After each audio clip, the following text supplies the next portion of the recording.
में मैं आप सभी का हार्दिक अभिनंदन करता हूं। आप सभी का नए सत्र में स्वागत है। सर्वप्रथम राष्ट्रगीत होगा।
सदन की कार्यवाही प्रारंभ की जाती है। अब नए सदस्यों का शपथ ग्रहण होगा। अब प्रमुख सचिव नए सदस्यों का शपथ अथवा प्रतिज्ञा प्रारंभ करेंगे।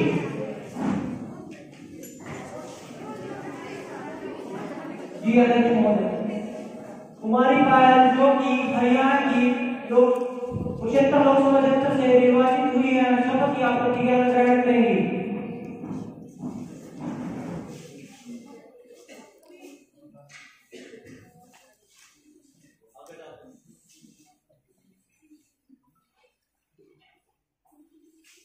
महोदय, आप शपथ ग्रहण करेंगी या प्रतिज्ञा ग्रहण करेंगी?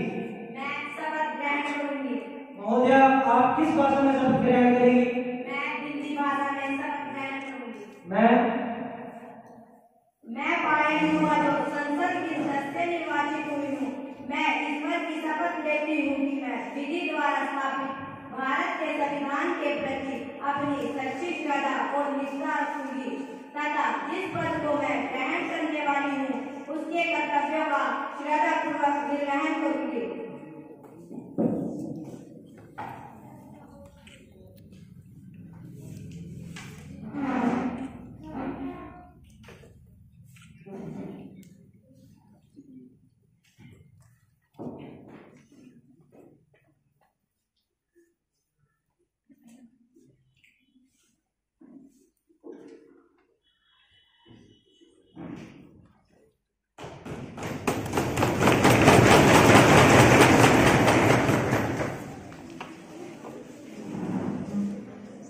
कार्तिक कुमार जो कि हरियाणा के अंबाला लोकसभा क्षेत्र से निर्वाचित हुए हैं, शपथ या प्रतिज्ञा ग्रहण करेंगे।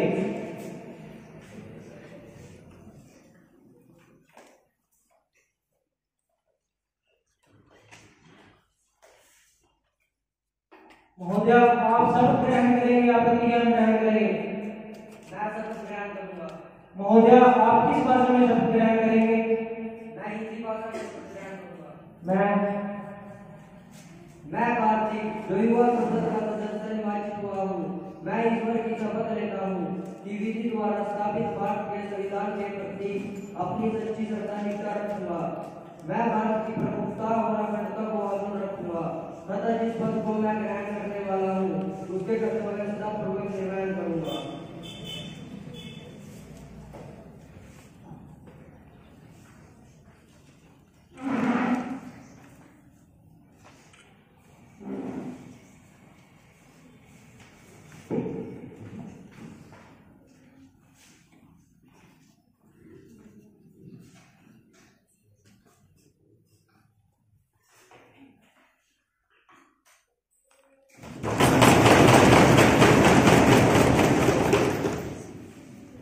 माननीय प्रधानमंत्री जी मंत्रिमंडल में सम्मिलित नए मंत्रियों का परिचय सदस्य कराएंगे।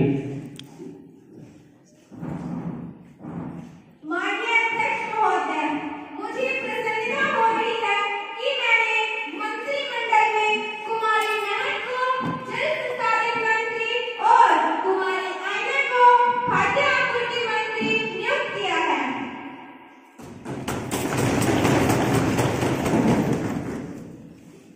अब हमारे देश के राष्ट्रपति जी उपस्थित होने जा रहे हैं। सभी सदस्य उनका खड़े होकर जोरदार स्वागत करेंगे।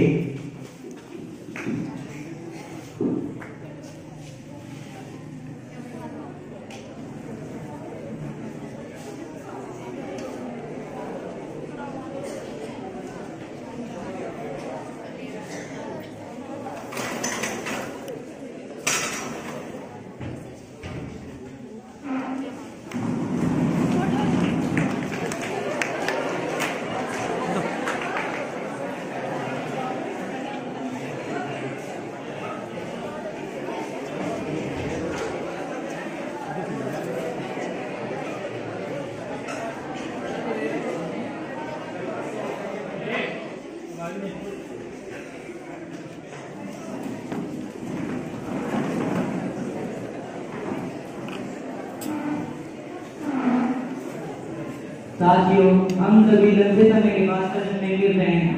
सदन को बेहद दुख के साथ अब सुनाना पड़ रहा है कि सांसद अनिल कुमार जी अब हमारे बीच नहीं रहे। सांसद अनिल कुमार जी हिसार लोकसभा क्षेत्र से युवा संसद के सदस्य निर्वाचित हुए थे। हाल ही में 20 सितंबर 2022 को गंभीर बीमारी के चलते दिल्ली के एम्स हॉस्पिटल में उनका निधन हो गया है। ईश्वर उन्हें अपने चरणों में स्थान प्रदान करे और उनके परिवार को यह दुख सहने की शक्ति प्रदान करे। प्रधानमंत्री जी। माननीय अध्यक्ष महोदय, अनिल जी के निधन से मैं गहरे शोक में हूँ। अनिल जी भारतीय राजनीति का एक चमकता सितारा थे। वे सदैव भारतीय राजनीति से ऊपर उठकर समाज सेवा के कार्यों में तत्पर रहते थे।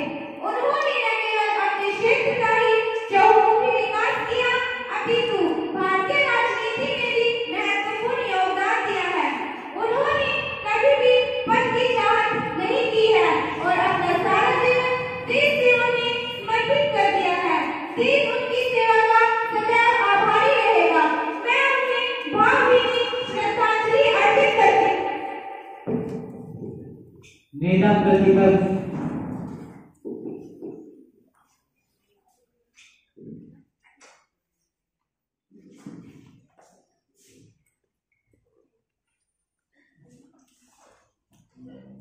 माननीय अध्यक्ष महोदय जी, अनिल जी के निधन से सारा सदन गमगीन हो गया है। व्यक्ति तो चला जाता है, परंतु व्यक्ति का सदैव हमारे साथ रहता है, जो जीवन में आगे बढ़ते हेतु हमें प्रेरित करता रहता है। इतनी कम उम्र में वे 4 बार विधायक तथा 2 बार सांसद रहे हैं। जब एक बार मुझे उनके संसदीय क्षेत्र में जाने का अवसर मिला तो मैं उनके द्वारा कराए गए विकास कार्यों को देखकर अत्यंत अचंभित हुई। उन्होंने इतने कम समय में अपने संसदीय क्षेत्र को एक आदर्श के रूप में बदल दिया, जिससे अन्य सांसदों को प्रेरणा लेनी चाहिए। उन्होंने सदन में सदैव एक मार्गदर्शक तथा सहयोगी की भूमिका निभाई है। उनसे मिलकर कभी भी ऐसा महसूस नहीं होता था कि वो सत्ता पक्ष से है या विपक्ष से। ऐसे महान व्यक्ति को मैं शत नमन तथा श्रद्धांजलि अर्पित करती हूँ। सत्यागण दिवंगत आत्मा की शांति के लिए 2 मिनट का मौन धारण करेंगे।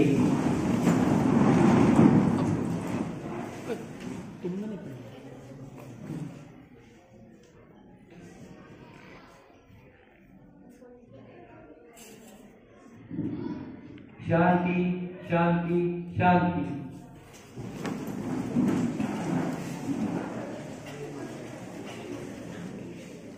अब प्रश्न काल प्रारंभ होता है। प्रश्न संख्या 101 कुमारी तानिया।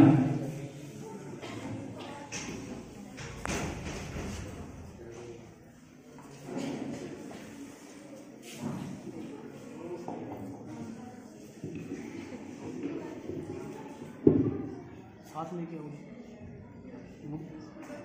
अच्छा। माननीय अध्यक्ष महोदय, मैं आपके माध्यम से माननीय वित्त मंत्री से जानना चाहती हूँ कि अचानक महंगाई बढ़ने के प्रमुख कारण क्या है। क्या अचानक आई हुई महंगाई को आगे को नहीं रोका जा सकता? क्या इसी प्रकार माननीय अध्यक्ष महोदय, क्या इसी प्रकार एक आम व्यक्ति महंगाई से हताहत होता रहेगा? हजार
संक्षिप्त में सदन को बताना चाहती हूँ। दाल, चावल, आलू, प्याज आदि को अति आवश्यक खाद्य पदार्थों की सूची में शामिल किया जाएगा, जिसका उत्पादन और वितरण सरकार के नियंत्रण में किया जाएगा। पेट्रोल और डीजल को जीएसटी में लाने हेतु एक समिति का गठन किया जाएगा।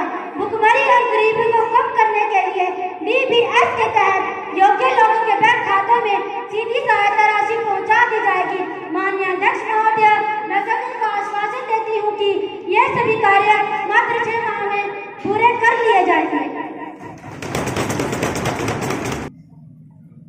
माननीय अध्यक्ष महोदय, दैनिक भास्कर में छपी खबर के आधार पर मैं आपके माध्यम से सदन को अवगत कराना चाहती हूँ कि महंगाई का आलम है कि अपने पेट की भूख मिटाने के लिए, माननीय अध्यक्ष महोदय, अपनी पेट की भूख मिटाने के लिए एक बाप ने अपने बेटे को मात्र 20,000 रुपए में साहूकार के पास गिरवी रख दिया।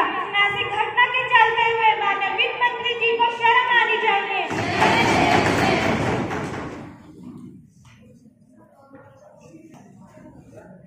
माननीय अध्यक्ष महोदय, इस घटना पर संज्ञान लिया जाएगा व ऐसा प्राप्त करने वालों को बिल्कुल भी नहीं बख्शा जाएगा। जिसने भी ऐसा कृत्य किया है उसे सख्त से सख्त सजा दी जाएगी।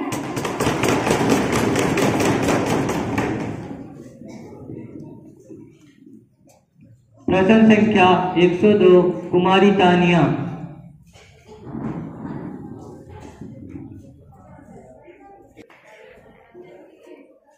माननीय अध्यक्ष महोदय, मैं आपके माध्यम से माननीय विदेश मंत्री जी से यह प्रश्न पूछना चाहती हूँ कि रूस यूक्रेन युद्ध ने भारतीय विदेश नीति पर क्या प्रभाव डाले हैं। तत्संबंधी ब्यौरा प्रस्तुत कीजिए।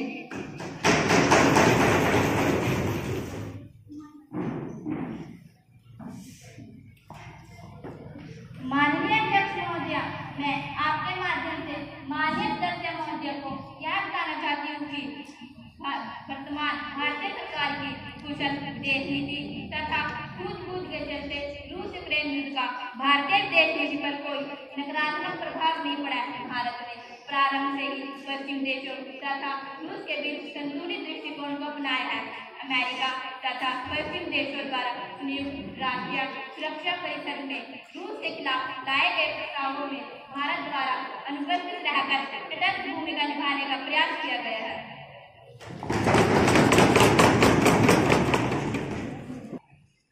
माननीय विदेश मंत्री जी, क्या आपको ऐसा नहीं लगता कि आपकी सरकार द्वारा चलाई गई अकुशल विदेश नीतियों ने जहां एक और अमेरिका की मित्रता को खोया है, वहीं दूसरी ओर भारत ने रूस जैसे मित्र तथा जिसने प्रत्येक मंच पर भारत का साथ दिया है उसे भी निराश कर दिया है।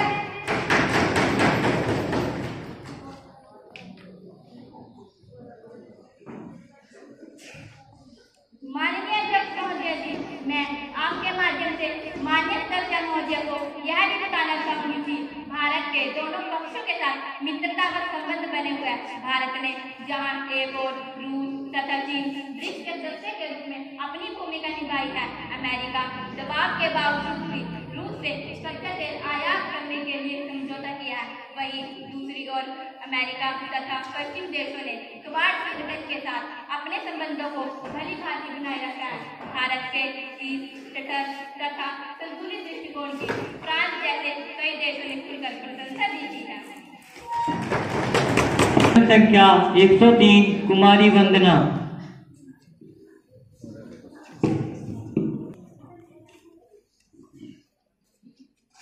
माननीय अध्यक्ष महोदय, मैं आपके माध्यम से माननीय प्रधानमंत्री जी से प्रश्न पूछना चाहती हूँ कि 2019 के आम चुनाव में आपने यह वादा किया था कि आप भारत में एक देश एक चुनाव प्रणाली लागू करेंगे। क्या आपने इस संबंध में कोई योजना बनाई है? यदि हाँ, तो तत्संबंधी ब्यौरा प्रस्तुत करें।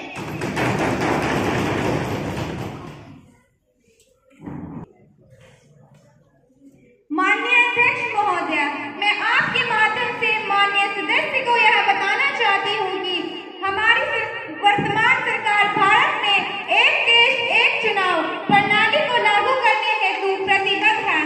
इस हेतु सरकार ने विशेषज्ञों के लिए एक समिति का गठन किया है, जो सरकार को यह राय देगी किस प्रकार संविधान में संशोधन करके इस प्रणाली को लागू किया जा सकता है।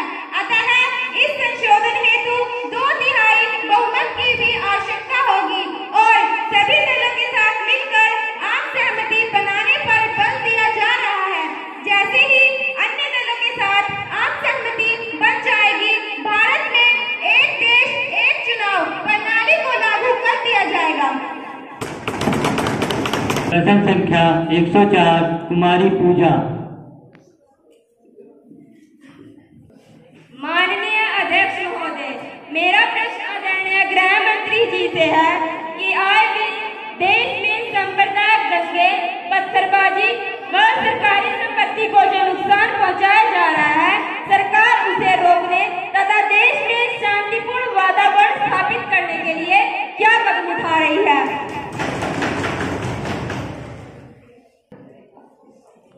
माननीय अध्यक्ष महोदय, मैं आपके माध्यम से सदन को बताना चाहूंगी कि देश के बाहर व भीतर ऐसे तत्व हैं जो देश की अखंडता को तोड़ने की कोशिश में हैं।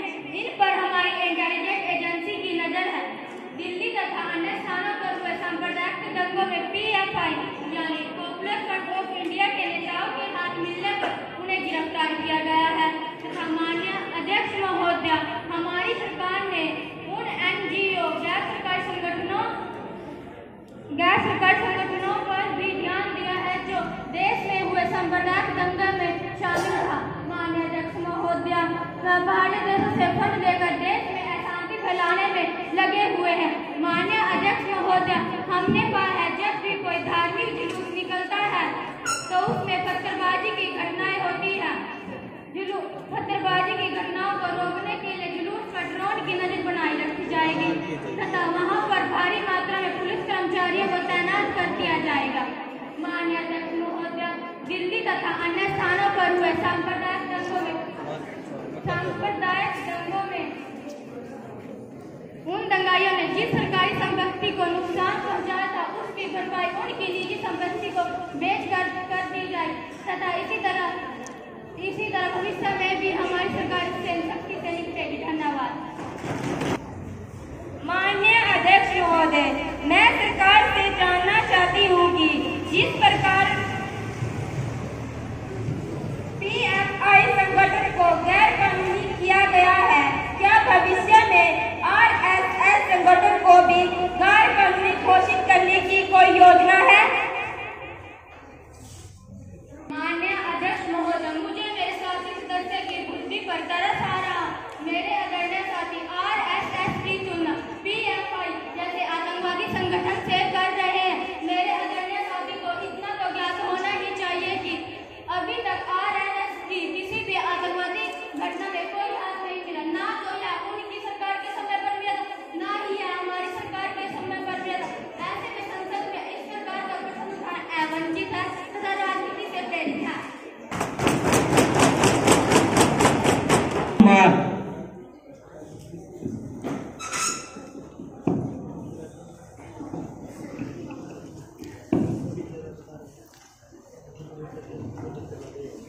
माननीय अध्यक्ष महोदय, मैं आपके माध्यम से माननीय रेल मंत्री जी से पूछना चाहता हूँ कि करनाल से Yamunanagar via Ladwa Rathore rail line बिछाने की क्या सरकार की कोई योजना है? यदि हाँ तो तत्संबंधी ब्यौरा प्रस्तुत करें। माननीय अध्यक्ष महोदय, मैं आपके माध्यम से माननीय सदस्य महोदय को यह बताना चाहता हूँ कि करनाल से यमुनानगर जाने के लिए अम्बाला से होकर 121 किलोमीटर का कुल सफर तय करना पड़ता था, जबकि सड़क मार्ग द्वारा यह दूरी वाया लाडवा 64 किलोमीटर की है। सरकार द्वारा सर्वे करवाकर करनाल से Yamunanagar via Ladwa road rail line बिछाने की योजना बनाई गई, जिससे करनाल से यमुनानगर के बीच की दूरी 121 किलोमीटर से घटकर 61 किलोमीटर रह जाएगी। इस परियोजना के निर्माण हेतु कुल 883 करोड़ की अनुमानित लागत की मंजूरी दे दी गई है।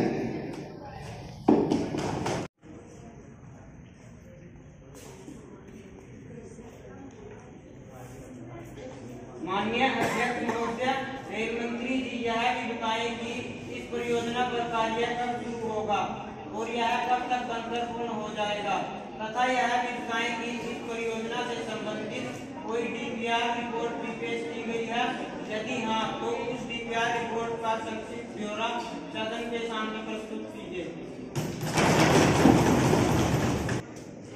माननीय अध्यक्ष महोदय, मैं आपके माध्यम से सदन को यह बताना चाहता हूं कि इस परियोजना पर अभी कार्य शुरू नहीं किया जा सका है, परंतु अगले 4 वर्ष में यह पूर्ण कर लिया जाएगा।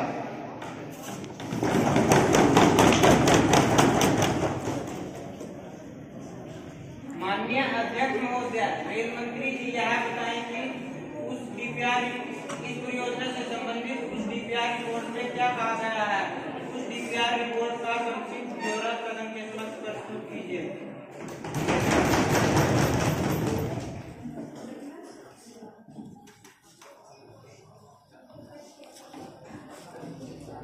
माननीय अध्यक्ष महोदय, मैं आपके माध्यम से सदन को यह बताना चाहता हूं कि इस परियोजना से संबंधित डीपीआर रिपोर्ट आ चुकी है।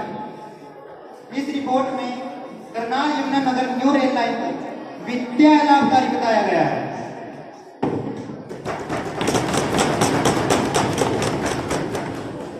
माननीय अध्यक्ष महोदय, रेल मंत्री जी सदन को गुमराह कर रहे हैं। जहां एक ओर वो इस परियोजना को शुरू करने की घोषणा कर सदन व जनता की वाहवाही लूटना चाहते हैं, वहीं दूसरी ओर इस डीपीआर रिपोर्ट के माध्यम से इस परियोजना को अलाभकारी सिद्ध कर टालना चाहते हैं। रेल मंत्री जी सदन व जनता को गुमराह करना बंद करो।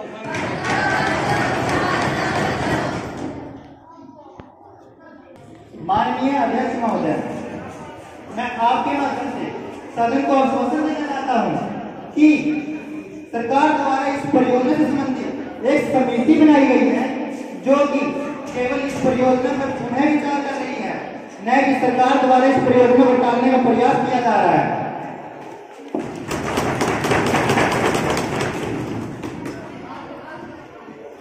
प्रश्न संख्या 106 कुमारी ज्योति। माननीय अध्यक्ष महोदय जी, मैं आपके माध्यम से माननीय शिक्षा मंत्री जी से प्रश्न पूछना चाहती हूँ कि सरकार ने योग शिक्षा को पाठ्यक्रम में शामिल करने के लिए क्या कदम उठाए हैं, तत्संबंधित ब्यौरा प्रस्तुत कीजिए।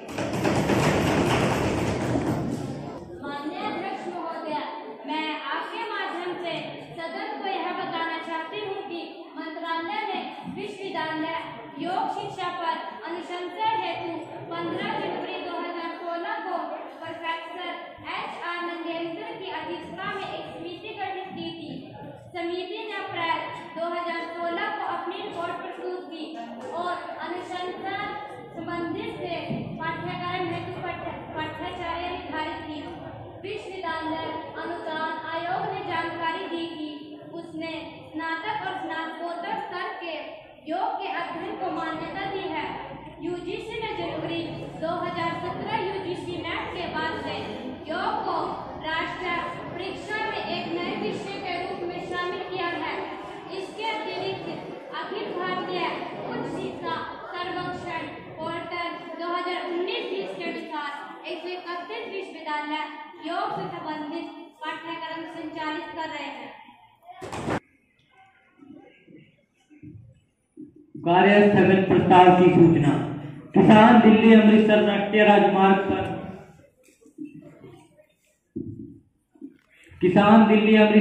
राजमार्ग पर जाम लगाए बैठे हैं तथा 100 से भी अधिक किसानों ने आमरण अनशन कर रखा है। इसके संबंध में पहली सूचना नेता प्रतिपक्ष कुमारी महक तथा दूसरी सूचना कुमारी पायल तथा तीसरी सूचना कुमारी पूजा से प्राप्त हुई है। क्योंकि पहली सूचना नेता प्रतिपक्ष कुमारी महक से प्राप्त हुई है, अतः मैं उसे पढ़कर सुनाता हूँ।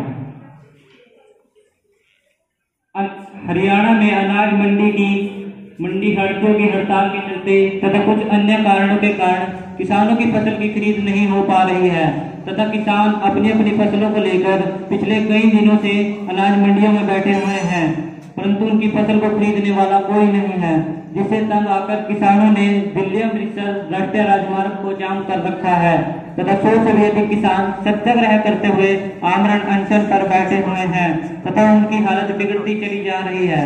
यदि तत्काल उचित निर्णय न लिया गया तो सरकार को गंभीर स्थिति का सामना करना पड़ सकता है।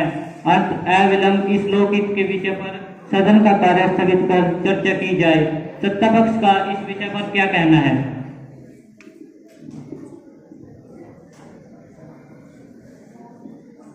माननीय अध्यक्ष महोदय, इतना बड़ा देश है और इतने बड़े देश में ऐसे छोटे मोटे आंदोलन तो होते रहते हैं, इसके लिए सदन का बहुमूल्य समय व्यर्थ नहीं किया जा सकता।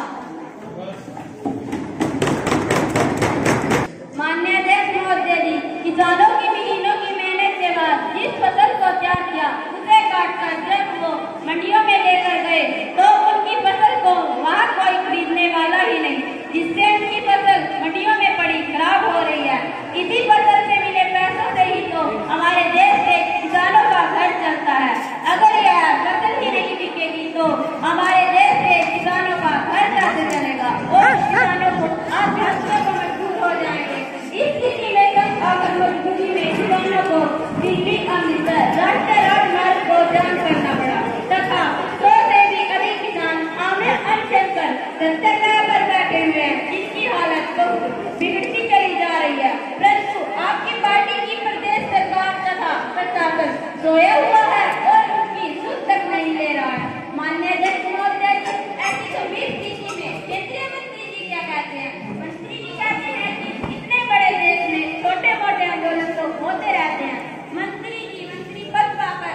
था, किसानों को भी जल्द ही बना लिया जाएगा। कार्य कर रही है। यदि तत्काल में ही इस समस्या का समाधान न निकाला गया तो यह बहुत ही गंभीर रूप धारण कर सकती है। लगता है सरकार हाल ही के 3 कृषि बिल आंदोलन को भूल गई है और किसानों की रोज की स्थिति का सही अनुमान नहीं लगा पा रही है। सरकार को इस विषय को गंभीरता से लेना चाहिए और संसद की कार्यवाही स्थगित करवाकर इस बारे में चर्चा करनी चाहिए।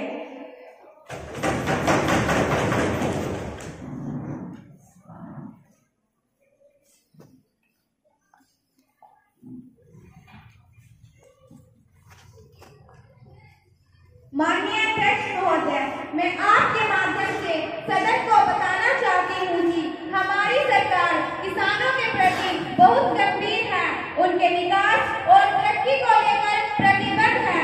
हम किसान हमारे अन्नदाता हैं और हम अपने अन्नदाताओं के साथ सदैव न्याय करेंगे। माननीय अध्यक्ष महोदय, मैं आपके माध्यम से सदन को वचन और आश्वासन देती हूँ कि इस प्रकरण को मैं स्वयं देखूंगी और तत्काल ही इस समस्या का समाधान कर लिया जाएगा।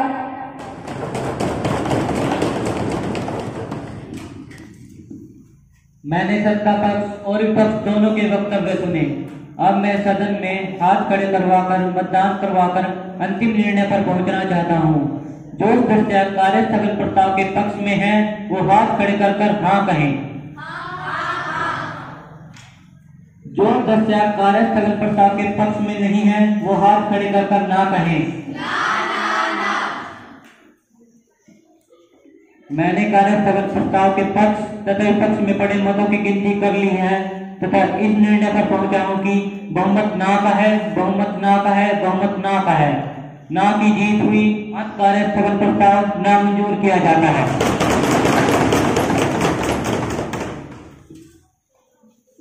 विशेष अधिकार हनन सूचना।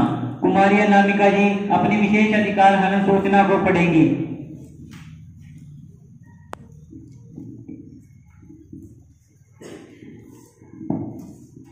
माननीय अध्यक्ष महोदय, आज सुबह जब मैं अपने लोकसभा क्षेत्र से सदन में उपस्थित होने के लिए अपनी गाड़ी से आ रही थी तो दिल्ली पुलिस के एक इंस्पेक्टर ने मेरी गाड़ी को रुकवा लिया। उसने मेरी गाड़ी के सभी कागजात चेक किए। उसके बाद भी उसने मेरी गाड़ी को आधे घंटे तक बिना किसी कारण के रोके रखा, जबकि वह जानता था कि मैं एक सांसद हूँ और यह गाड़ी मेरी है और मैं संसद सत्र के लिए दिल्ली जा रही हूँ। माननीय अध्यक्ष महोदय, जानबूझकर ऐसा करके दिल्ली पुलिस के उस इंस्पेक्टर ने मेरे संसदीय क्षेत्र अधिकारों का हनन किया है। मैं आपके द्वारा प्रस्तुत विशेष अधिकार सूचना को जांच एवं प्रतिवेदन हेतु संसदीय विशेष अधिकार समिति को भेजता हूँ।